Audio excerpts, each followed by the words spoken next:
You know what happens to most people when they're standing at a crossroads in their life? They freeze. They stop moving altogether because they're waiting for some cosmic sign, some burning bush moment, some voice from the heavens telling them exactly which way to turn. And while they're waiting, life is passing them by. Every single moment they spend in confusion is a moment they could be spending in creation, in movement, in the flow of living itself. Let me tell you something that might shock you. The confusion you feel, that uncertainty about what you're supposed to do, that fog that seems to cloud your vision when you're trying to figure out your purpose, that's not a problem. That's not God abandoning you or the universe playing tricks on you. That confusion is actually an invitation. It's an invitation to trust something far greater than your limited understanding of how things should unfold. You see, we've been conditioned to believe that clarity comes before action. We think we need to have it all figured out before we take the first step. We want the entire blueprint laid out in front of us before we're willing to move forward. But that's not how life works. That's not how divine guidance works. That's not how your highest self communicates with you. The clarity comes through the action, not before it. Think about it for a moment. When you were learning to walk as a child, you didn't have a clear understanding of balance, momentum, or the mechanics of putting one foot in front of the other. You just felt this impulse to stand, to move, to go somewhere. And you fell. You fell dozens of times, hundreds of times. But each fall taught you something. Each wobble gave you information. The clarity about how to walk came from walking, not from sitting and analyzing the process. The same principle applies to every single area of your life right now. You don't need to know the entire path. You don't need to understand every reason why things are happening the way they're happening. You need to take the next step that feels right in this moment. Just the next step, not the step after that, not the final destination, just the one small action that your heart is calling you toward right now. But here's where most people get stuck. They say, but what if I make the wrong choice? What if I go down the wrong path? What if I waste my time or my resources or my energy on something that isn't meant for me? And that question, that fear, keeps them paralyzed. It keeps them stuck in the same place, year after year, wondering why their life isn't changing, wondering why they feel so disconnected from their purpose. Let me share something with you that will change everything if you really let it sink in. There are no wrong paths. There are no mistakes in the grand scheme of your evolution. Every single experience you have, every choice you make, every direction you turn is giving you information. It's teaching you something. It's showing you who you are, what you value, what brings you alive, and what drains your energy. Even the paths that lead you away from your purpose are actually leading you toward it because they're showing you what doesn't work. They're eliminating options. They're clarifying your vision through contrast. You cannot mess up your life. You truly cannot. The only way you can mess up is by not living at all, by staying frozen in fear, by refusing to make any choice because you're terrified of making the wrong one. That's the only real mistake. The only real tragedy is a life unlived, a song unsung, a gift unopened and unused because the person carrying it was too afraid to trust themselves. Now, I know what some of you are thinking. You're thinking, but I've prayed about this, I've meditated on it, I've asked for guidance, and I'm still not getting any clear answers. Why isn't God showing me what to do? And that's a legitimate question. It's a question that millions of people ask themselves every single day. Here's what I've come to understand through my own experience and through working with thousands of people over the years. The divine, God, the universe, whatever name you want to give to that higher intelligence that flows through all things, it doesn't communicate the way we expect it to. We're waiting for words, for signs, for lightning bolts, for clear, unmistakable directions. But that's not usually how it works. The divine speaks through your feelings, through your intuition, through those quiet moments of knowing that arise when you stop thinking and start sensing. It speaks through the things that excite you, the activities that make you lose track of time, the people who energize you, the ideas that won't leave you alone no matter how hard you try to ignore them. It speaks through your body, through sensations of expansion and contraction, through feelings of lightness and heaviness. When you're on the right path, you feel it. Not necessarily as happiness or ease, but as rightness, as alignment, as a sense of flow, even when things are difficult. When you're off the path, you feel that too. You feel resistance, disconnection, a sense of swimming against the current. But you have to be paying attention. You have to be tuned in to those subtle signals instead of drowning them out with constant mental chatter and second guessing. The problem is that most of us are living in our heads, not in our hearts. We're trying to figure everything out intellectually. We're making lists of pros and cons. analyzing every possibility, trying to predict every outcome. And all of that mental activity actually blocks the very guidance we're seeking. It's like trying to hear a whisper in the middle of a loud party. The signal is there, but we can't hear it over all the noise we're making in our own minds. So what do you do when God's will isn't clear? You get quiet. You create space. You stop forcing and start allowing. You stop demanding answers and start listening for whispers. You meditate. You spend time in nature. You do things that calm your nervous system and quiet your thinking mind. And in that quietness, in that stillness, something begins to emerge. Not always as a clear directive, but as a subtle pull, a gentle nudge, a feeling that says, go this way, try this, talk to that person, read that book, take that class. And here's the key. You follow those nudges without needing to know why. You trust them. You act on them, even when they don't make logical sense, even when you can't see how they connect to your bigger goals. Because the divine works in ways that are far more intelligent and far more efficient than our limited human understanding can grasp. You might get a feeling that you should call an old friend, and it seems random, it seems pointless, but you do it anyway. And that conversation leads to an introduction, and that introduction leads to an opportunity, and that opportunity completely changes the trajectory of your life. But if you had needed to understand the entire chain of events before making that phone call, you never would have made it. You would have dismissed the impulse as irrelevant. This is what living by faith really means. It doesn't mean believing in some religious doctrine or repeating affirmations that you don't really feel. It means trusting the intelligence that's moving through you, even when you can't see the whole picture. It means acting on your inner guidance, even when it doesn't make sense to your rational mind. It means being willing to look foolish, to be misunderstood, to take risks based on nothing more than a feeling. And yes, sometimes you'll follow a feeling and it won't lead where you thought it would. Sometimes you'll take action based on your intuition and the results will surprise you or even disappoint you. But I'm telling you, even those experiences are part of the plan. Even those apparent detours are actually part of the most efficient route to where you're meant to be. You just can't see it yet because you're too close to it. You're in the middle of the painting, trying to understand what the whole thing looks like. But from a higher perspective, it all makes perfect sense. Let me tell you about something I call the curriculum. Every single one of us is enrolled in a curriculum that is perfectly designed for our growth, our evolution, our awakening. We don't choose this curriculum consciously. We don't sit down and plan out all the lessons we need to learn. But somehow, mysteriously, we attract exactly the experiences, the relationships, the challenges, the opportunities that we need in order to become who we're meant to become. When you understand this, when you really get it, everything changes. You stop fighting against your life. You stop resisting what is. You stop asking, why is this happening to me? And you start asking, what is this here to teach me? What am I supposed to learn from this? How is this serving my highest good, even though I can't see it right now? This doesn't mean you become passive. It doesn't mean you stop setting goals or taking action or trying to create the life you want. It means you hold it all lightly. It means you do your best. You move in the direction that feels right, and then you trust the process. You trust that even when things don't turn out the way you planned, even when doors close in your face, even when you face rejection or failure or disappointment, it's all part of the curriculum. It's all leading you somewhere important. You know what one of the biggest obstacles to clarity is? Attachment. We get so attached to specific outcomes, to particular visions of how our life should look, that we miss the opportunities that are actually presenting themselves. We're so busy looking for one thing that we completely overlook the gift that's right in front of us. Maybe you're praying for a specific job, and you don't get it, and you think God isn't listening, you think you're not being guided, you think you've been abandoned. But what if that job would have kept you stuck? What if it would have prevented you from meeting someone important or developing a skill you need or being available for an even better opportunity that's coming 6 months from now? What if the closed door is actually protection, not rejection? This is where trust comes in. This is where faith becomes practical instead of theoretical. You have to trust that life is happening for you, not to you. You have to trust that there's an intelligence at work that can see the entire chessboard while you can only see a few squares.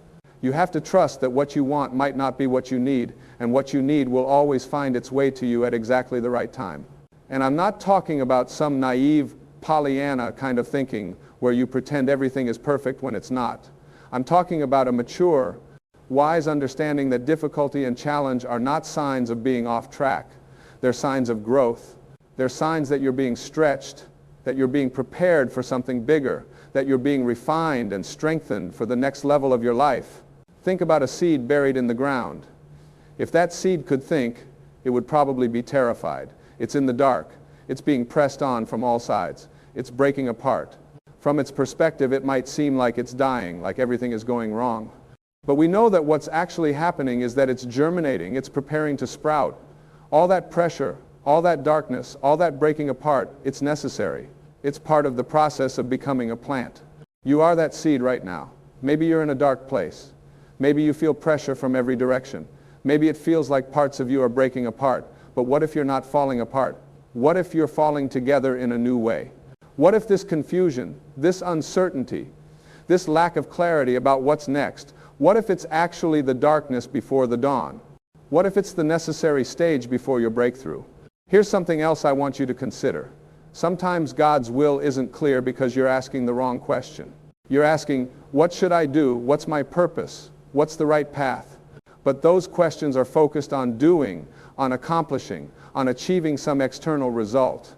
And while there's nothing wrong with wanting to contribute and create and accomplish things, that's not where true fulfillment comes from. The better question is, who do I want to be? How do I want to show up in the world? What kind of person do I want to become? Because when you focus on being rather than doing, everything shifts.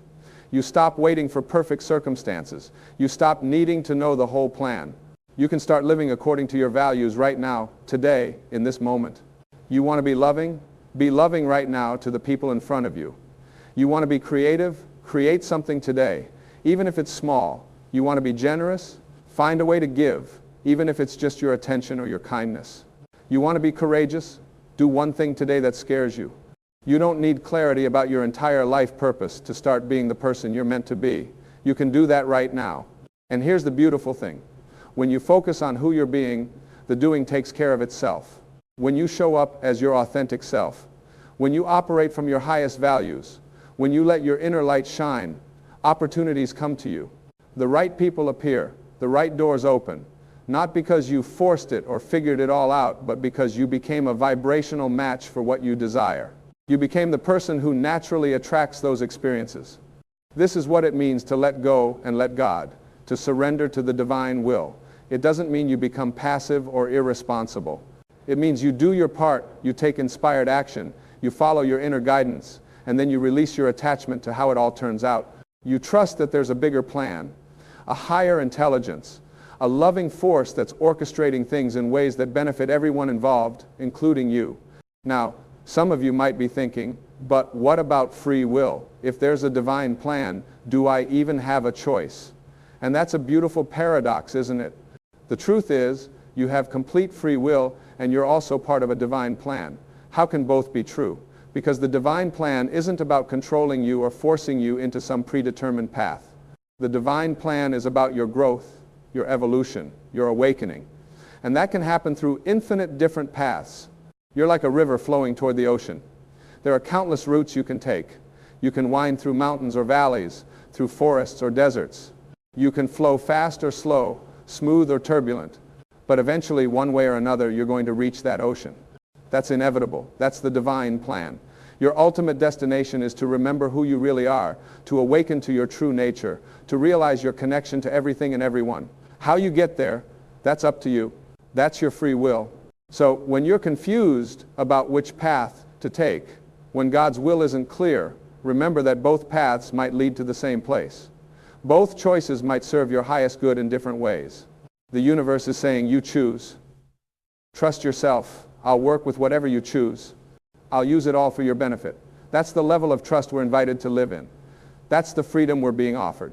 But freedom is scary, isn't it? We say we want freedom, but what we really want is certainty.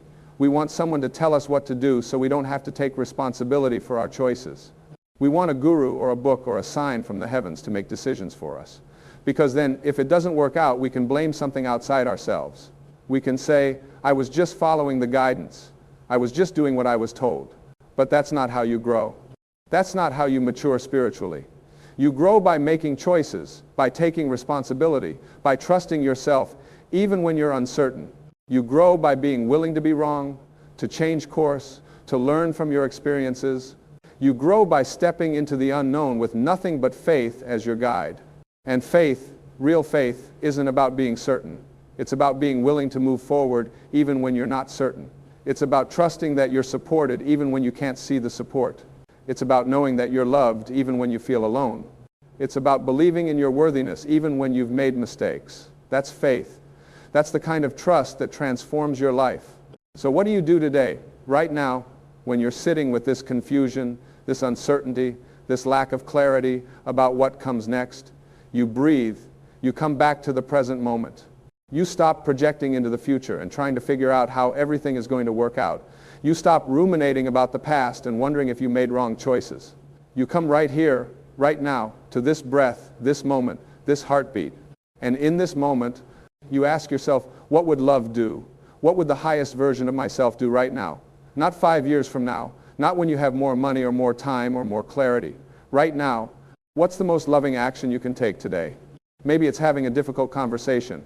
Maybe it's applying for a job. Maybe it's ending a relationship that's not serving you. Maybe it's starting a creative project. Maybe it's asking for help. Maybe it's forgiving someone. Maybe it's forgiving yourself. You don't need to know how it all connects to your grand purpose. You don't need to see the big picture. You just need to do the next right thing, and then the next, and then the next. And somehow, mysteriously, beautifully, those small choices add up. Those tiny steps create a path. And one day you look back and you see that you've traveled miles, that you've climbed mountains, that you've become someone you didn't even know you could be. And it all happened one choice at a time, one step at a time, one moment at a time. This is what it means to live in alignment with divine will. It's not some mystical, complicated process. It's actually very simple. It's about being present, being authentic, being loving, and being willing to follow the guidance that arises from within you. It's about trusting the process even when you can't control the outcome. It's about showing up fully for your life instead of sitting on the sidelines waiting for perfect clarity that may never come. You know what kills more dreams than failure ever could? Waiting. Waiting for the perfect time, waiting for perfect conditions, waiting for perfect clarity, waiting for permission, waiting for someone else to go first, waiting to feel ready. People spend their entire lives waiting, and then they wonder why they feel so unfulfilled, why they feel like they missed out on something important. Don't wait. You're ready now. You might not feel ready, but you are. You have everything you need for the next step. You might not have everything you need for step 50 or step 100, but you have what you need for step 1. And that's all you need. Because step 2 will reveal itself after you take step 1. Step 3 will become clear after step 2. But none of them can reveal themselves while you're standing still. I want you to think about something. Every single person you admire, every single person who has accomplished something meaningful, every single person who has created something beautiful or important or impactful, they all had to move forward without perfect clarity. They all had moments of doubt. They all faced uncertainty. They all had to take risks. The only difference between them and everyone else is that they did it anyway. They moved forward anyway. They trusted themselves anyway. That entrepreneur who built that company you admire, they started without knowing if it would work.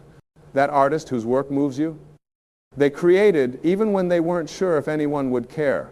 That teacher who changed lives, they showed up every day even when they couldn't see the impact they were having.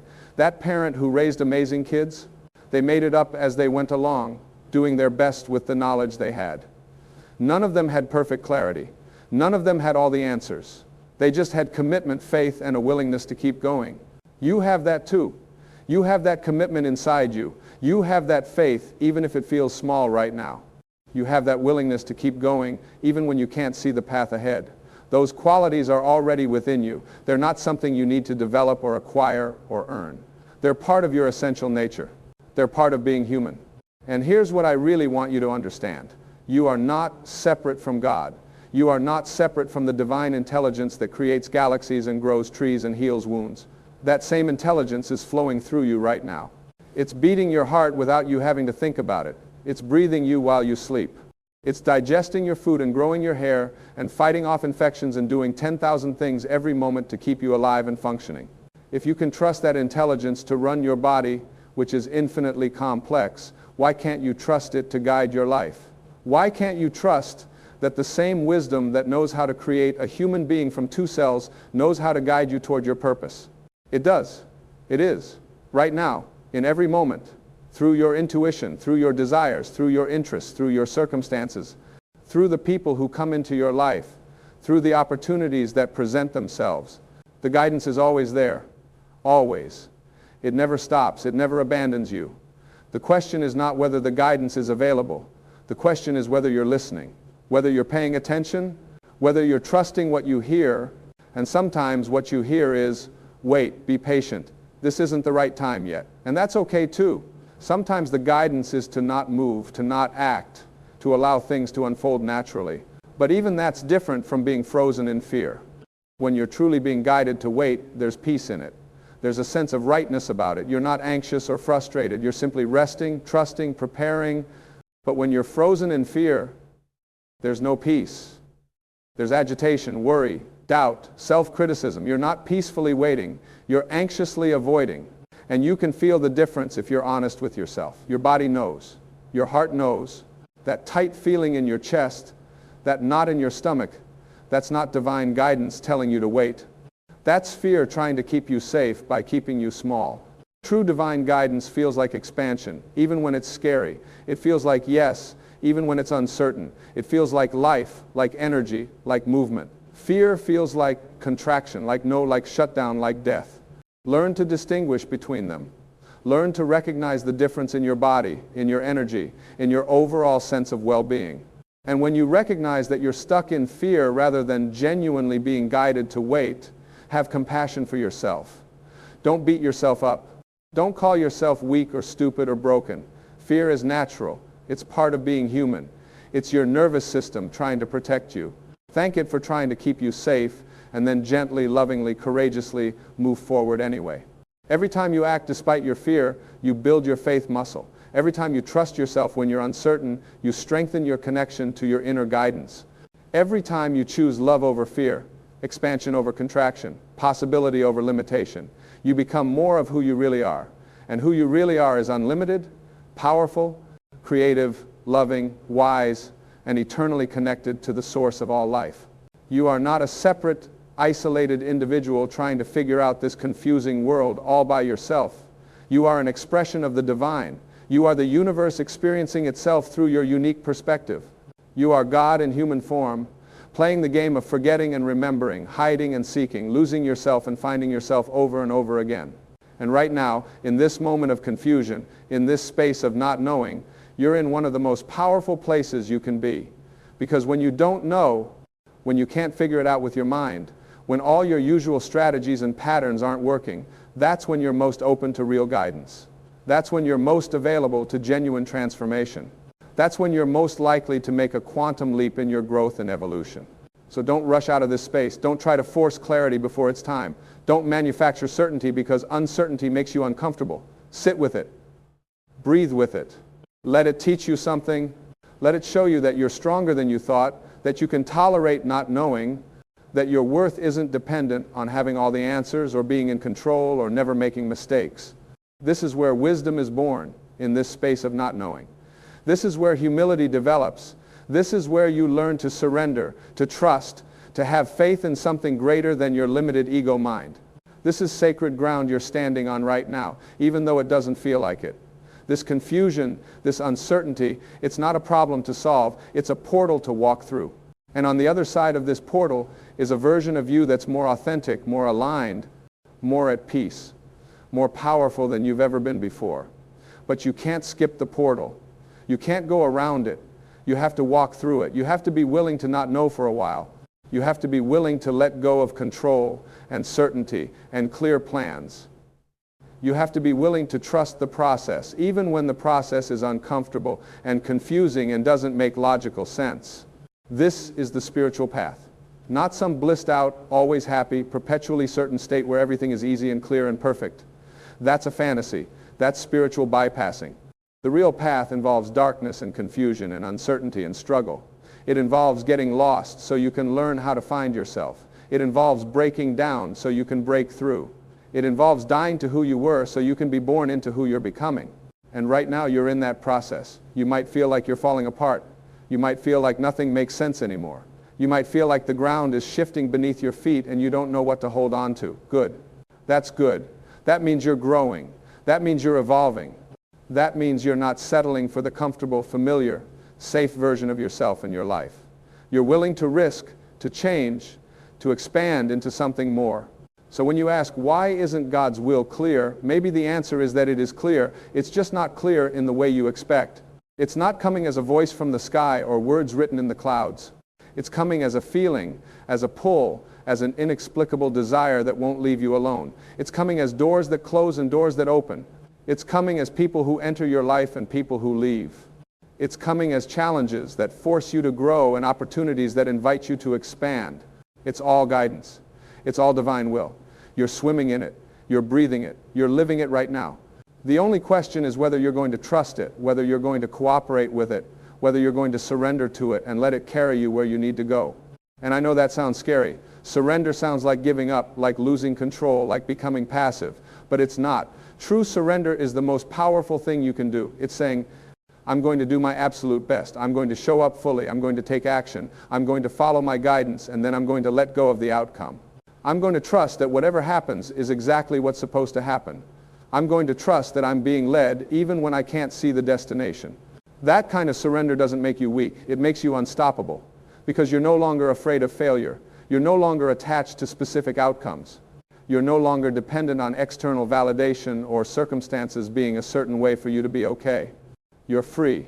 You're powerful. You're aligned with the flow of life itself.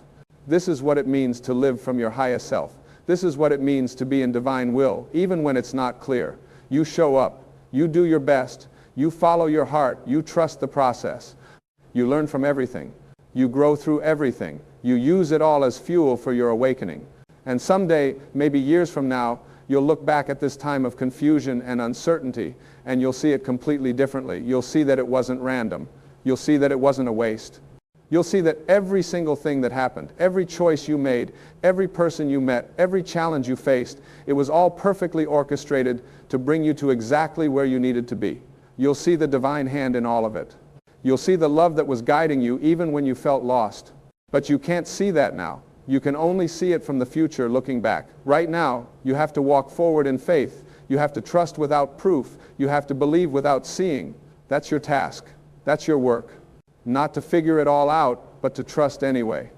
Not to know for certain, but to move forward anyway. Not to have perfect clarity, but to take the next step anyway. You can do this. You are doing this. Right now, by being here, by seeking guidance, by being willing to grow, by not giving up even though it's hard, you're doing it. You're walking the path. You're answering the call. You're living your purpose, even if you can't see it yet. Your purpose isn't something you find. It's something you live, moment by moment, choice by choice, breath by breath. And you're living it right now. By being authentic, by being willing to grow, by choosing love over fear, by showing up for your life, even when it's uncertain. That's your purpose. That's everyone's purpose. To be fully alive, fully present, fully yourself. Everything else, all the specific details about career and relationships and accomplishments and goals, that's just the form your purpose takes. But the essence is always the same. To love, to grow, to serve, to create, to wake up to who you really are. You're doing that right now, in this moment, by being willing to sit with uncertainty instead of running from it, by being willing to trust instead of control, by being willing to surrender instead of fight. This is holy work you're doing. This is sacred. This is what you came here for. Not to have a perfect life where everything is clear and easy and comfortable, but to grow through challenge, to find faith in uncertainty, to discover your strength in vulnerability, to learn that you're so much more than you thought you were. You are eternal. You are infinite. You are divine. You are loved beyond measure. You are guided in every moment. You are never alone. You are always enough. You are exactly where you're supposed to be. Trust that. Live from that. Let that be your foundation even when everything else is shifting and changing and unclear. When God's will isn't clear, it's not because God is withholding it from you. It's because you're being invited to trust at a level you haven't trusted before. You're being invited to surrender at a depth you haven't surrendered before. You're being invited to have faith when everything in you wants certainty. This is your initiation. This is your test. Not a test to see if you're worthy, you already are, but a test to help you realize how strong and capable and powerful you truly are. You will get through this. You will find your way, not because you figured it all out, but because you kept moving forward. Not because you had perfect clarity, but because you trusted the clarity you had, even when it was just enough light for the next step. That's all you ever need, one step worth of light, and then another, and then another. And before you know it, you've walked through the darkness and you're standing in the sun again, and you're not the same person who entered the darkness. You're stronger, you're wiser, you're more faithful, you're more yourself. So keep going, keep trusting, keep showing up, keep following your heart, keep listening to that still small voice within you, keep choosing love, keep being willing to grow, keep surrendering to the process, keep having faith even when you can't see the evidence. Keep knowing that you're supported, you're guided, you're loved, and you're exactly where you need to be for your highest good and the highest good of all. This is your time. This is your moment. This is your life. Don't wait for perfect clarity. Don't wait for perfect conditions. Don't wait for permission or validation or approval. You have everything you need right now to take the next step, so take it. Trust yourself, trust life. Trust the divine intelligence that's flowing through you in every moment. It knows the way. It's been guiding you all along. It will continue to guide you. You just have to listen, trust, and act. That's all. That's everything. That's enough.